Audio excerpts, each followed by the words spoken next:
안녕하세요. 놀이치료사 유은입니다. 지난번에 제가 발달 놀이치료에 대해서 이야기를 했잖아요. 근데 오늘은 실제 아이들이랑 만났을 때 어떻게 발달적인 자극을 촉진할 수 있는지, 지시적인 놀이로 어떻게 들어갈 수 있을지 한번 생각해보는 시간을 갖도록 하겠습니다.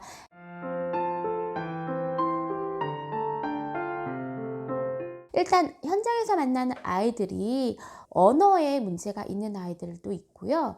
언어 인지에 대해서 어려움이 있는 아이가 있고, 언어 인지가 괜찮은데 사회성이 문제가 있는 아이들이 있고, 다 총체적으로 다 늦어서 문제가 있는 아이들도 있죠. 아이의 해당 연령을 보고서 아이가 그래도 말귀를 알아듣나? 말귀를 알아듣는데 간단한 수준에서 표현을 하나? 또 표현을 한다면 주거니 받거니 너 한 번 나 한 번 얼굴 쳐다보고 같이 웃고 개입도 되는지를 보시는 게 좋을 것 같아요. 언어에서 첫 번째로 아이들이 체크해 봐야 되는 것이 수용 언어입니다. 말귀를 알아듣고 있는가를 보는 거예요. 누구누구야 라고 불렀을 때 쳐다본다든지 눈을 마주친다든지 뭔가 제스처를 한다든지 그러니까 그런 방식이에요. 수용 언어 괜찮은 아이들이 많이 있을 거예요. 하지만 그 중에는 아이의 능력이 너무 떨어져 가지고 그 수용 언어를 촉진시키는 반응들도 할 필요가 있어요. 누차 말하지만 저는 놀이치료사예요. 언어치료사가 아니기 때문에 놀이치료사로 나를 만나러 온 아이가 수용 언어가 늦었을 때 그러면 그 시간에 놀이 자극을 주면서 수용 언어 촉진할 수 있는 개입들을 생각을 해보는 거예요. 아이가 실제 어떤 것들을 이해하고 있나, 가르칠 수 있나, 포인팅 할 수 있나, 그런 반응할 수 있나를 자꾸 물어봐 주시는 것들이 필요해요. 처음부터 물어봐 줘요? 아니요. 발달 지연 심한 아동들 경우에는 처음엔 따라가기 접근으로 하다가 아이가 편해지고 안전해 하면은 여기 중에서 책 가져와 봐. 이거 줄래? 아니면은 공 선생님 줘봐. 공 너 가져가 봐. 인형 줘봐. 등등. 이런 식으로 다양한 물건을 가르칠 수 있는지 간단한 자기의 신체 부위도 가르칠 수 있는지 나눠보시는 게 필요하고요.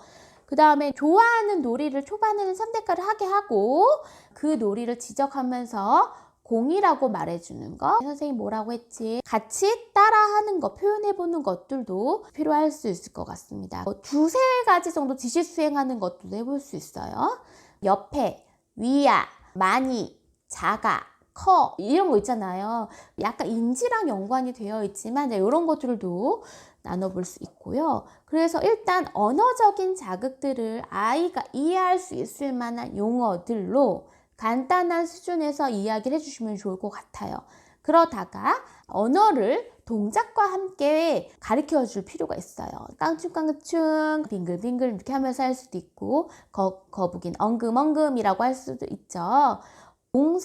동작을 알려주는 표현을 많이 해주셔야 돼요. 동작을 알려주는 거 뭐가 있을까요? 사다, 먹다, 주다, 오다, 가다, 빼다, 놀다, 말하다, 끼우다, 빠지다, 마시다, 청소하다, 넘어지다, 이야기하다, 데려다주다 등을 설정된 것들을 보여주시는 거예요. 데려다 줬네, 꼈네, 뺐네 이거를 많이 노출해 주시고 초반에는 많이 들려주시고 그 다음에 아이가 이해할 수 있게끔 따라해 주는 거예요. 근데 그 시기까지 굉장히 오래 걸릴 수 있어요. 근데 발달이 심할수록 어떻게 해야 돼요? 단순 반복적인 루틴이 매우 중요합니다. 그리고 발달에 문제가 있는 아이들도 그 안에서 분명히 조금 더 좋아하는 놀잇감이 있고 조금 더 집중을 잘하는 순간도 있어요. 그거를 알고 계셔야 돼요. 세 가지의 이름 아까 전에 말했는데 네 가지의 이름 더 말하게 해준다든지 아니면 동요를 불러주고서 아이와 같이 노래를 라임처럼 따라 하거나 박수를 치거나 이런 방식들을 할 수 있어요. 어느 정도 언어 표현이 되는 아이면 두 단어 구를 사용해서 내 공, 엄마 공, 선생님 공 이렇게 할 수도 있고요. 큰 공, 작은 공, 형용사랑 명사랑 이어져서도 해볼 수 있고요. 그래서 두 단어 구를 연결을 해가지고 점점 연결된 길이가 길어지게끔 하는 것들도 표현 언어를 촉진할 수 있는 부분이에요. 열렸다, 닫혔다 이런 것들도 놀잇감을 가지고 표현하는 거예요. 제가 말한 것은 다 놀이 상황에서 그걸 재현해서 보여주시는 방식인 거고요. 가장 마지막 화용 언어를 촉진하셔야 돼요. 화용 언어가 뭘까요? 이거는 사회성과 관련되어 있어요. 다른 사람의 의도를 파악하고 다른 사람의 감정에 공감하고 사회적인 상황을 잘 파악을 해가지고 주거니 받거니 할 수 있는 능력이에요. 화용 언어를 늘리려면 육하 원칙, 누구, 이건 뭐니, 어떻게 할까, 누구, 언제, 어디서, 무엇을, 왜, 어떤 기분, 뭐 이런 거 있잖아요. 어렵긴 하지만 많이 얘기해 주시고 말할 수 있는 아이 같은 경우에는 엄마가 뭐라고 했지, 선생님이 뭐라고 했지? 라고 물어봐서 아이가 모방을 할 수 있게끔 하는 것이 필요합니다. 화용 언어 촉진하기 위해서는 원인과 결과를 유추할 수 있어요. 그림 카드나 이야기 나누기를 통해서 다뤄줄 수 있어요. 예를 들어서 미끄럼틀 카드가 있다면 차례차례 줄을 서야 되는 상황, 친구 만나면은 친구한테 물어보고 물건을 써야 되는 상황, 친구를 화나게 했으면 어떻게 해야 되는지, 의도는 그렇지 않았지만 친구가 화가 났을 때는 미안하다고 하고 사과를 해야 되는 거, 그런 것들이 대부분 사회적인 것들과 또 연관이 되어 있습니다. 우리 아이들이 어느 정도 표현도 할 수 있다면 화용 언어의 방식도 해주시면 좋을 것 같아요. 이 화용 언어는 사회적인 기술, 사회성 발달에 영향을 미치게 됩니다. 다양한 정동어휘도 습득을 해야 돼요. 정동어휘라 함은 감정과 상태를 나타내는 다양한 어휘를 뜻해요. 화용 언어의 기능이 조금 떨어진 경우에는 정서를 나타내는 것을 이해하는 게 좀 취약해요. 정서를 나타내는 단어의 표현, 이해에 취약하기 때문에 동화책을 통해 가지고 여러 감정, 인물 중심, 스토리가 있는 것들을 해서 기분이 어땠을까? 가다가 넘어졌어. 근데 옆에 친구가 웃었는데 기분이 어떨까? 왜 웃었을까? 등을 나눠볼 수 있습니다. 저는 놀이에서 정동 어휘와 관련된 상황을 좀 보여줘요. 일부러 피곤하다, 자는 상황, 아빠도 자고 엄마도 자고 쿨쿨 잠자, 피곤해, 이런 상황들 간단해도 아이들한테 놀이로 피규어로 보여줘요. 배고프다, 밥 못 먹는 상황을 보여주거나 우는 상황, 친구가 우는 상황, 엄마가 우는 상황, 아빠가 우는 상황, 우리가 생각하는 대로 보기대로, 야, 엄마도 어디 다쳤었나? 엄마 아팠나? 엄마도 배고팠나? 등등 이렇게 보기로 제시해서 들을 수 있게끔 해주시는 것입니다. 웃다, 신나다, 속상하다, 이런 상황들을 좀 재현할 수 있게 저는 동물을 갖다가 재현을 하거든요. 동물 인형놀이. 왜냐면 아이들이 동물을 좋아하는 경우가 많이 있어요. 사람 피규어는 잘 안 하는 경우가 있기 때문에 많이 자동차 갖고 놀다가 괜찮게 되면 그 자동차에 동물을 살짝 태워보기도 하고 고맙다고 얘기도 해보기도 하고 가다가 넘어지는 상황도 하고 그러면서 아이한테 조금씩 간단한 정동어휘를 알려줍니다. 그리고 만약에 아이가 책을 보는 걸 좋아하는 아이면 그림책을 보고서 유추해 보는 거예요. 뽀로로 얘는 왜 그랬을까? 루피는 왜 그랬을까? 좋아하는 책을 보면 기분이 좋잖아요.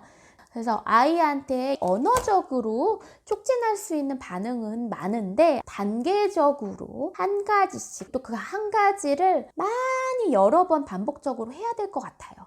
아이들이 단순 반복을 통해서 성장할 수 있기 때문에 이렇게 지시적인 놀이도 치료사 선생님이나 가정에서도 해주시면은 좋을 것 같습니다. 아이와 공 굴리기 놀이 할 때도 아이가 나한테 공을 줄 수 있도록 옆에 벽돌 가이드라인을 한다든지 다리를 벌려서 아이가 그냥 힘만 실어서 했는데 나한테 오게끔 해준다든지 이런 식으로 참여를 유도할 수 있도록 해두시면 좋을 것 같고요.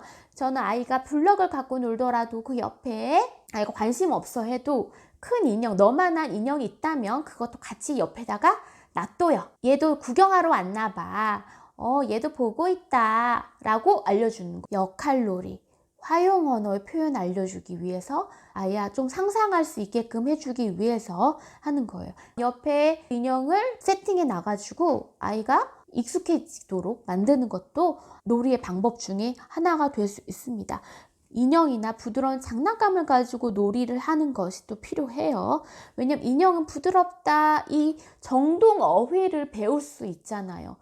블럭은 부드럽지가 않잖아요. 딱딱하잖아요. 근데 인형은 일단 만지면 부드럽고 좋은 향기가 나는 거라면 냄새 좋다, 즐겁다, 편안하다, 포근하다 이런 걸 그냥 자연스럽게 알려줄 수 있기 때문에 역할놀이를 할 수 있는 놀잇감을 보여주는 것이 또 필요합니다. 그리고 아이가 자발적으로 어떤 호의적인 표현을 하지 않는다면 시켰을 때 미안합니다, 고맙습니다 라고 하는 것들도 알려주는 거. 어른의 옷과 인형 옷, 어떤 소품을 가지고 역할놀이를 하기 위한 소품 있잖아요. 아이들 흉내내게 하는 거, 엄마 핸드백이나 다 쓴 화장품이나 이런 거 있잖아요. 궁극적으로는 즐겁다, 편안하다, 재미있다 이런 거를 언어로 표현할 수 있게끔 해주는 것도 필요합니다. 아이가 좋아하는 인형이 있다면 인형을 이용해서 여러 가지 이야기, 나의 경험에 대한 이야기, 영상을 봤던 거의 이야기, 책을 봤던 이야기, 그것들 재현해 봐도 돼요. 저는 가장 쉽게 오늘 엄마 밥 차려서 밥 먹었던 이야기를 피규어 가지고, 인형 가지고 재현해 볼 수 있어요. 아이들이 거부감 없이 이해하기 위해서는 내가 경험했던 삶에 대한 표현, 삶을 재현을 할 때 아이가 쉽게 이해할 수 있거든요. 아이들 마트도 가고 병원도 가고 먹기도 하고 놀이터도 가고 또 어디도 가죠? 또 유치원도 가고 화장실도 가고 도서관도 가기도 하고 뭐 여러 그런 모습이 있잖아요. 자동차만 갖고 놀면 그 위에 점토를 이렇게 해가지고 사람 위에 딱 타는 것처럼 위에 올려놓고 그렇게 해서 일단 아이가 이렇게도 해볼 수 있구나 라고 많이 경험을 하게끔 해주시는 것이 필요합니다. 그래서 놀이 치료 장면에서도 아이가 좋아하는 놀이를 하는 이유 중에 하나가 발달 문제가 있는 아이들한테 바로 지시적인 놀이 기술을 습득하기 위한 개입을 못하는 이유 중에 하나가 아이들이 발달의 기능이 현저하게 떨어지면은 받아들일 수가 없기 때문에 이제 그러는 것입니다. 그래서 치료사 선생님이나 아니면은 부모님들께서도 아이들한테도 편안한 것을 주다가 좀 새로운 걸 시도할 그 시점, 그 상황들을 놓치지 마시고 매일 한 가지씩 하면은 300가지 넘잖아요. 매일 한 가지씩 보여주는 것을 목표로 하셔가지고 발달 문제 있는 아이들, 발달 지연에 어려움이 있는 아이들한테 많은 도움을 주시기를 바라겠습니다. 오늘 이 영상을 이것으로 마치고요. 다음번에도 더 좋은 영상으로 찾아뵙도록 하겠습니다. 저는 놀이치료사 윤이었습니다. 감사합니다.